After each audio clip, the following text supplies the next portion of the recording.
Halo, assalamualaikum. Jumpa lagi di channel Yulianti Sari. Nggak kerasa ya, kita sudah hampir di penghujung tahun dan kurang 2 bulan lagi tuh kita sudah memasuki bulan suci Ramadan. Jadi kali ini aku mau kasih resep, siapa tahu resep ini bisa kalian jadikan sebagai ide jualan takjil pada saat Ramadan nanti. Nggak usah berlama-lama, langsung aja kita simak videonya. Sebelumnya jangan lupa untuk di subscribe, like, share, and comment ya. Terima kasih. Langkah pertama, kita siapkan 100 gram gula pasir, 2 butir telur. Ini telurnya aku menggunakan telur berukuran sedang dan suhu ruang. Dan jangan lupa tambahkan setengah sendok teh SP.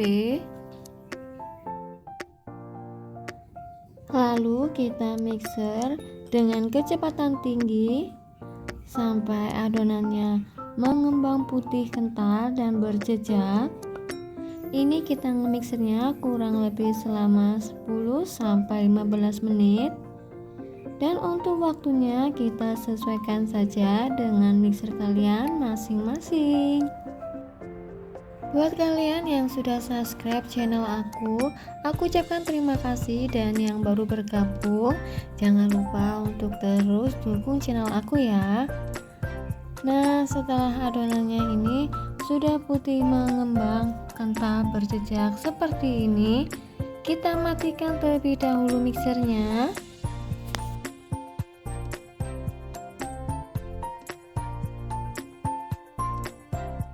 Lalu kita masukkan juga 150 gram tepung terigu. Untuk tepung terigunya ini bebas ya. Kalian bisa menggunakan tepung terigu biasa atau kalian juga bisa menggunakan tepung terigu pro sedang. Ini tepungnya aku ayak terlebih dahulu ya, agar nantinya tidak ada adonan yang bergerindil dan hasilnya itu bisa halus dan lembut. Dan jangan lupa tambahkan juga dengan sedikit vanili. Setelah itu kita aduk kembali menggunakan mixer dengan kecepatan yang paling rendah. Sambil nge-mixer ini kita tuang juga 125 ml air kelapa.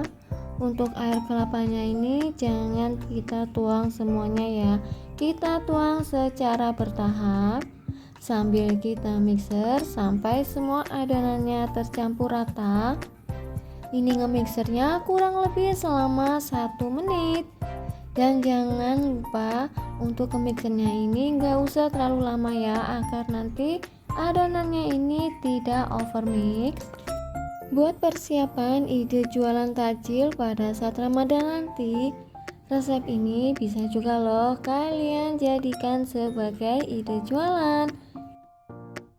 Resep ini tuh selain bahannya tuh ekonomis, cara bikinnya mudah, dan satu resep ini bisa menghasilkan sebanyak 12 pieces.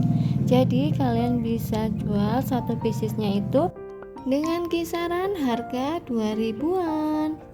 Untuk harga jualnya ini kita sesuaikan saja ya dengan harga bahan di tempat kalian masing-masing.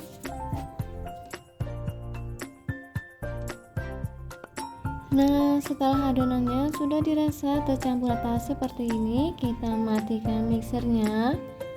Lalu kita lanjut mengaduknya menggunakan spatula.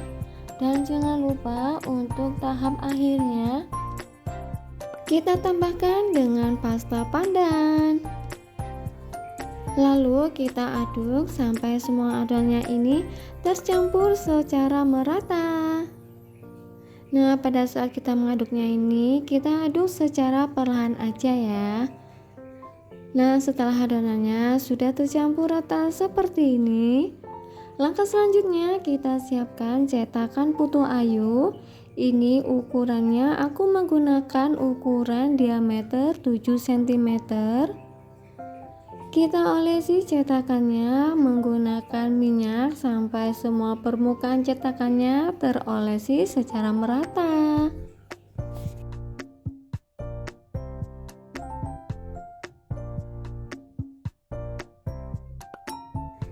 Setelah semua cetakannya sudah diolesi menggunakan minyak secara merata, langkah selanjutnya ini kita siapkan kelapa parut yang sudah kita kukus. Lalu kita ambil dan kita letakkan pada bagian dasar cetakan. Untuk resep lengkapnya, kalian bisa langsung cek di kolom deskripsi. Nah, setelah semua cetakannya sudah kita isi menggunakan kelapa, tahap selanjutnya ini langsung aja kita tuang adonannya ke dalam cetakan. Ini kita tuangnya sampai penuh ya, agar nanti hasilnya itu lebih cantik dan lebih mengembang. Karena resep kue aku ini tuh nggak aku tambahkan menggunakan bahan tambahan pengembang seperti baking powder. Jadi ini cetakannya aku isi sampai penuh ya. Lakukan hingga semua cetakannya terisi dan jangan lupa juga kukusannya itu kita panaskan terlebih dahulu. Untuk cetakannya ini bebas ya, kalian bisa menggunakan cetakan apapun yang kalian punya di rumah dan ukurannya itu nggak harus sama persis seperti video aku ya. Nah, setelah semua adonannya sudah kita tuang ke dalam cetakan seperti ini, langkah selanjutnya langsung aja kita kukus. Dan jangan lupa sebelum adonannya ini kita masukkan ke dalam kukusan, kita hentakkan sebanyak 1-2 kali ya, agar tidak ada udara yang terperangkap di dalam adonan. Lalu kita kukus sampai matang kurang lebih selama 10 menit. Setelah matang, kita angkat kuenya dan masih dalam keadaan panas, kita langsung keluarkan kuenya dari dalam cetakan. Nah, ini dia. Kue putu ayunya sudah siap untuk disajikan. Masya Allah, tampilan kuenya ini sangat cantik dan juga menggugah selera ya. Selain tampilannya cantik, hasilnya ini juga gemoy dan menul-menul ya. Terima kasih sudah menonton video terbaru dari aku. Sampai ketemu lagi di video selanjutnya. Selamat mencoba.